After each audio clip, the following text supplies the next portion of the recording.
Guys, কেমন আছেন সবাই? আজকে যে আয়োজন দেখছেন এটা স্পেশালি এই বাচ্চাদের জন্য, যাদেরকে আপনারা সবাই থাম্বনেলে দেখছেন। ঠিকই বুঝেছেন, এরা সবাই হচ্ছে আরুলের ফ্রেন্ড, আর আমরা লেগে পড়েছি খাওয়ার আয়োজন করতে। মালাই চিংড়ি ছোটগুলোতে থোড়ি হবে, এগুলো চিংড়ি না, এগুলো স্ট্রিট না, প্রন না এটা।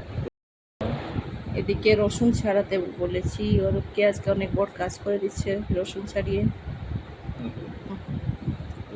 তারপরে হবে মটন আরুলের ফ্রেন্ডদের জন্য, আর এগুলো হচ্ছে স্ট্রিম। ভাপা চিংড়ি করে দেবো নাকি? ওটা তো বাঙালিয়ানা স্টাইল হবে, ভালোই লাগবে ওদেরকে। নর্থ ইন্ডিয়ানরা তো বাঙালি স্টাইলে খাবে নাকি? মশলাটা তো ওরা খাই। আরে মশলা তো নর্থ ইন্ডিয়ানরা বেশি খায়, পেঁয়াজ ইয়ে দিয়ে। পাঞ্জাবিরা ওদিকে তো বেশি খায় এগুলো। ভাপা টাপা সর্ষ দিয়ে বাটা এগুলো খায় না, সর্ষ পোস্ত। তো সবাই আমি রেডি করে নিয়ে আসলাম। এখানে চিংড়ি আছে, এটা আমার এতগুলো পোস্ত, তার সঙ্গে দিলাম লাল শুকনো লাল মির্চ, কি বলে এটাকে, শুকনো লঙ্কা শুকনো লঙ্কা, আর একটু পোস্ত। পোস্ত আবার আমার ভাসুর পাঠিয়েছিল, এটা হচ্ছে মণিপুরের পোস্ত, ওখানে খুব ভালো হয় পোস্ত। মণিপুরের পোস্ত, আর বেঙ্গলের সর্ষ, রাজস্থানের লঙ্কা সব দিয়ে বেটে দিয়েছি মশলাটা। এখন এটাতে নুন দেবো, সরষের তেল দেবো, যেরকম হয় বাঙালিরা যেরকম বানায় ওই স্টাইলে।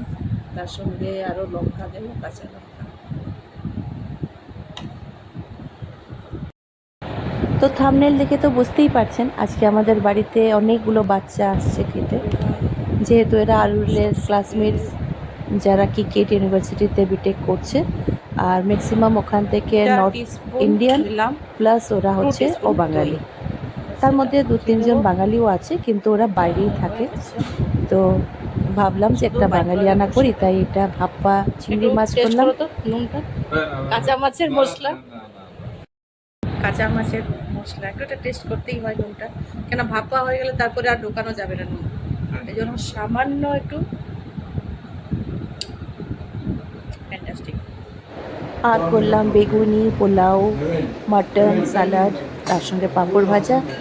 আর বাচ্চারা খুব খুশি হয়ে খাচ্ছে। সবাই তো হস্টেল থেকে খাওয়ার এরকম সুবিধা পায় না, সবাই খুব এনজয় করেছে, খুব তৃপ্তি করে খেয়েছে। এই ছিল সেদিনের ডিনারের আয়োজন। তারপরে আমাদের বাড়িতেই ওরা সেদিন রাত্রে থাকলো, ঘুমালো। তাদের সঙ্গে ঋষিও, এতগুলো বেড তো নেই, ওরা ছিল 7 জন। তার জন্য আমরা ড্রয়িং রুমে পাক্কা বিছানা করে দিলাম, এসি অন করে দিতে। দেখুন বাচ্চাগুলো কি সুন্দর আরামে ঘুমাচ্ছে। তার সঙ্গে ঋষিও সোফাতে ঘুমিয়ে পড়েছে দাদাদের সঙ্গে।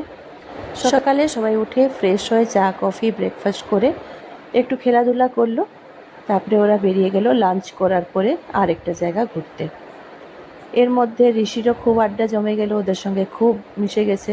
কেননা এই বাচ্চাগুলো সবকটাই খুব মিশুকে, অ্যাডজাস্টেবল। খুবই ভালো লাগলো বাচ্চাদের বিহেভিয়ার, তাদের সংস্কার খুবই ভালো। আমরা বাবা মারা যখন বাচ্চাদেরকে হস্টেলে রেখে দিই একা, তখন যদি বন্ধুরা ভালো থাকে, সঙ্গে থাকে, তাহলেও মনটা একটু হালকা থাকে, যে কেউ তো আছে ওদের সঙ্গে দেখবে।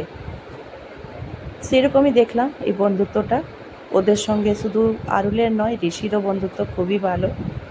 দিয়ে আমরা দুজন ব্যালকানিতে বসে থাকলাম, বাচ্চাগুলো বেরিয়ে গেল, বাড়ি এখন ফাঁকা।